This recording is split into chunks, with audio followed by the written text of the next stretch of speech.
have 38 years of knowledge in this trade. The opportunity came to go to skilled trades was life-changing, and I wouldn't have been able to do that without the help of the union. When you get involved and you come to conferences like this, you meet a lot of good people. Things might change, but still you need an hammer to hit a nail.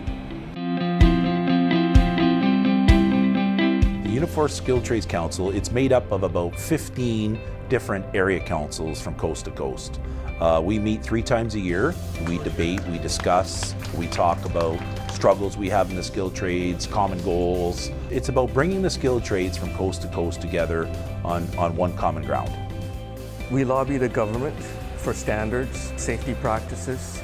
We put together apprenticeship language so that we are consistent province to province. We put policy manuals together so that everybody is on the same page.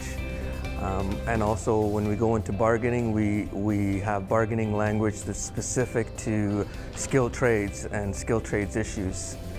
So having this council, it gives me the opportunity to talk to tradespeople from the outside, get their input and understanding about things outside of my specific work experience in my area. So it's nice to be able to reach out to other skilled tradespeople and other companies and learn about their issues and how they're handling things. Keeps everybody up to date. There's new technologies, new ideas. There's always something else you can learn, really. It's a big industry, so it's changing all the time. If I take a look at the role of the skilled trades in the workplace, that type of leadership blends with what it is we're trying to accomplish as an organization. We're a stronger union when we have a strong skilled trades footprint in our workplaces. And if I take a look at our local union leadership that hold elected positions, they're some of the most progressive, aggressive leaders within our union. They not only play an active role in the workplace, but they play an incredible role at the bargaining table. They play an incredible role in formulating policy within our union. So we're a much better union as a result of the commitment of the skilled trades. We push government, we push different jurisdictions to make sure that we keep the skill level as to where it is, because today, the employers are trying to just de-skill and give it to anybody. It seems that every time there's a change in government, they want to change the rules and regulations and standards of apprenticeship. So as we move forward, we make sure that the scopes of practice are in place, and we do that by going and speaking to the government on behalf of the skilled trades members within Unifor.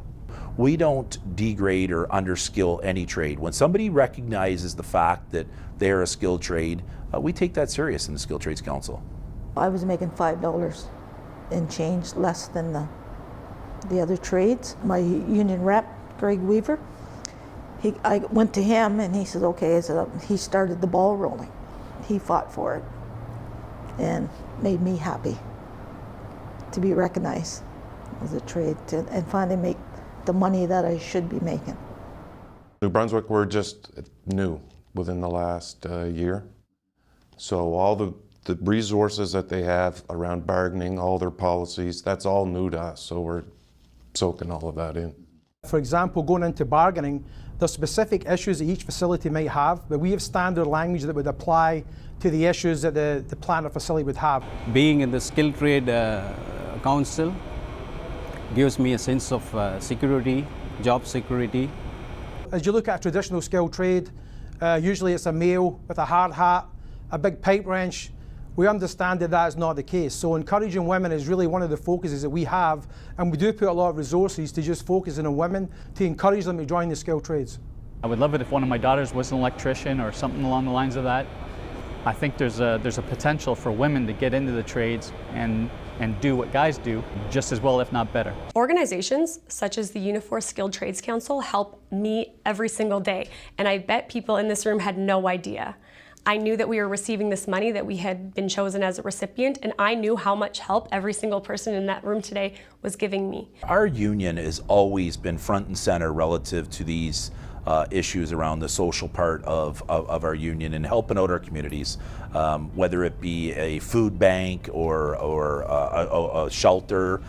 We need to make sure that we continue to do that, because that's what we do in our union. I was at Canadian Council this year in Halifax, and I think it was $80,000 that they raised to go towards the Friendship Center, the Mi'kmaq Friendship Center. and to be able to stand up on that stage and give that check to that lady, it was an amazing, amazing moment. I'd like to learn more about different companies, different trades, because they all have the same problems, even though they're not a mechanic or they're not an electrician. Every trade has the same problems and the same issues. We still have a lot of work to do.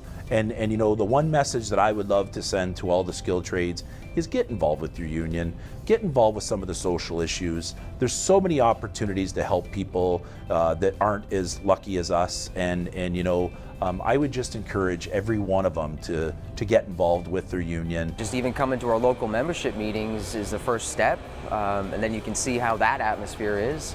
Something I've learned is that you have to speak up for yourself. You can't stand and be sitting on the sidelines. You have to get involved.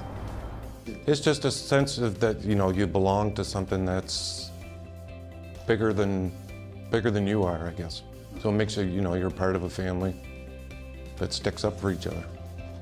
That you have a union that's working on your behalf, that's fighting on your behalf, that's representing you and meeting at the top levels, not only from the support from our national union, but from our delegates right to members on the shop floor. The more I get involved, the more I want to be able to see change.